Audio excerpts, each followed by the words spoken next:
Yo, what's up mga kabayan? So for today's video mga kabay, andito ako sa bahay namin kasi panggabi ako.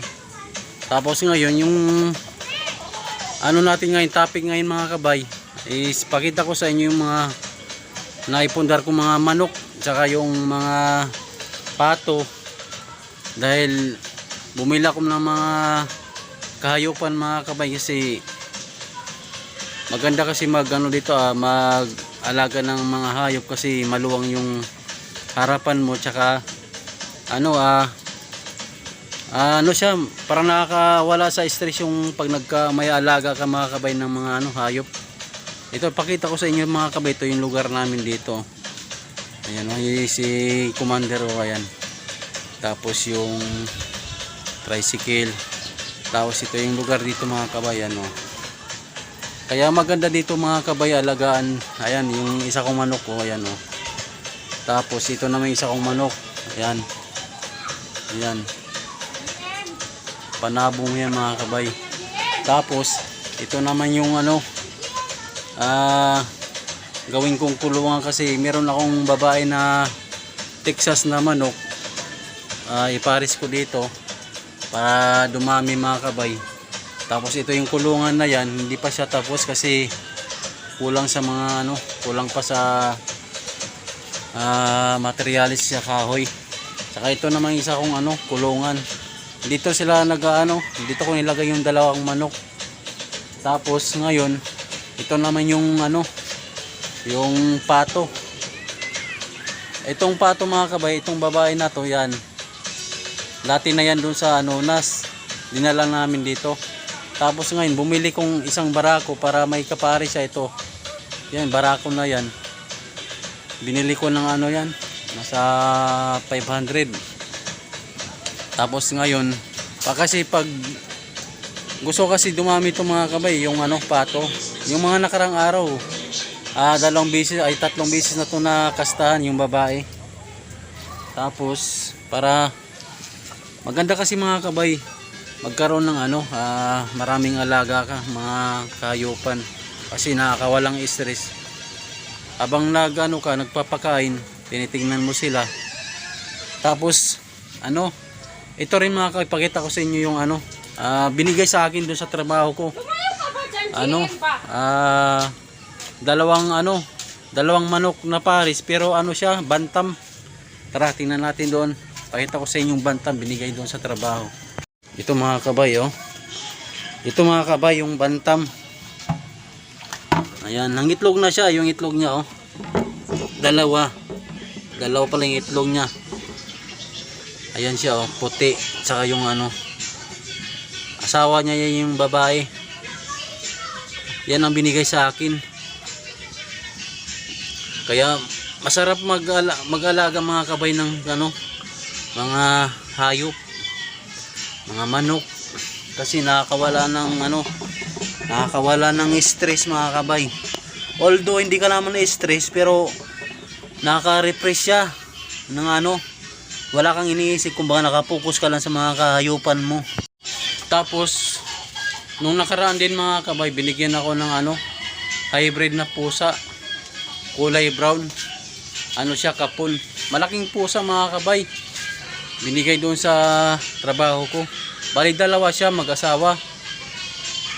Yung dalawang pusa na yung mga kabay, kompleto bakuna, may mga papel siya. Tapos may mga passport pa sa ano, kung pwede mo siya dadalhin sa kung saan, kasi may passport siya eh.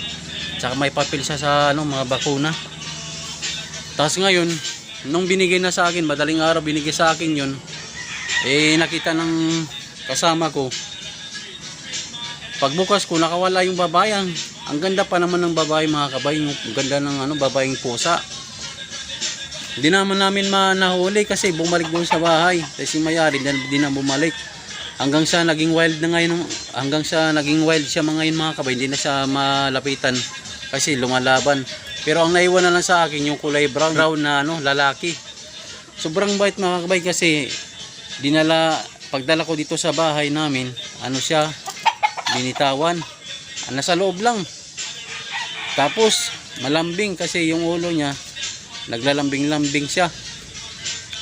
Nung dumating yung mga bata, yung mga anak ko, pati yung mga pamangkin ko, sabi niya, pinaglaro niya, Blaze, Blaze. Hanggang sa nakalmot yung anak ko, si GM. Kaya ang ginawa ko, mga ilang araw,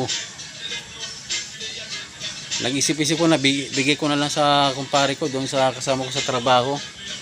Kaya, kanina lang, kakaway lang din namin kasi second session ng anak ko pa sa inject doon sa ano, sa City Hall. Kasi unang inject niya doon sa una. Tapos ngayon kaninang umaga, tay tanghali, naka-uwi kami kay doon pa lang natapos yung second session niya. Kaya ang ginawa ko mga kabay, yung kulay brown na ano, na pusa, ano, binigay ko na lang. So ngayon, wala nang ano.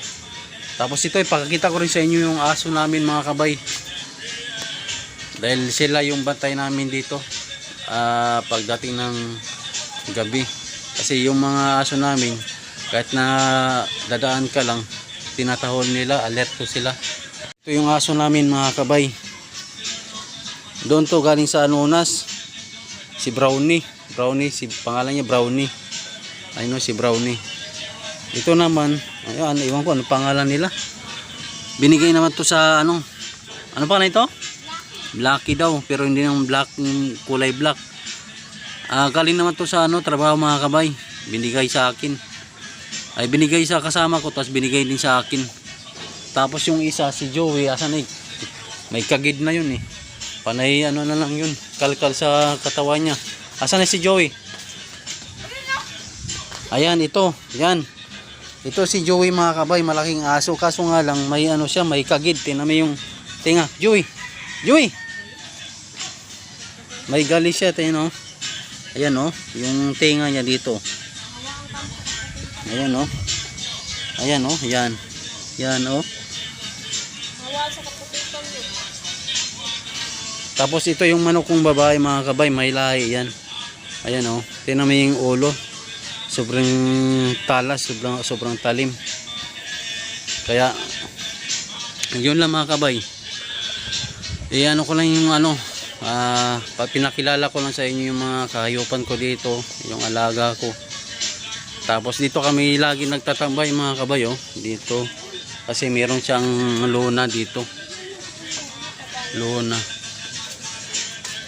Tapos may ano siya may kamansi ba tawag yan. Tapos ayan mga kahayupan ko. Ayun pa yung pato. Yan. Tapos ito.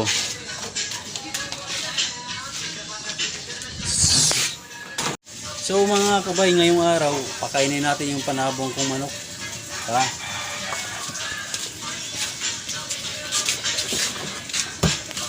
So yung pagkain ko pala mga kabay, pagkain ng manok ko panabong ay Nerton. Tara, pakain tayo.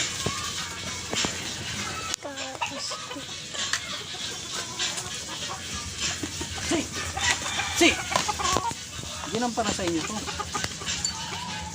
Harap mo dito yun.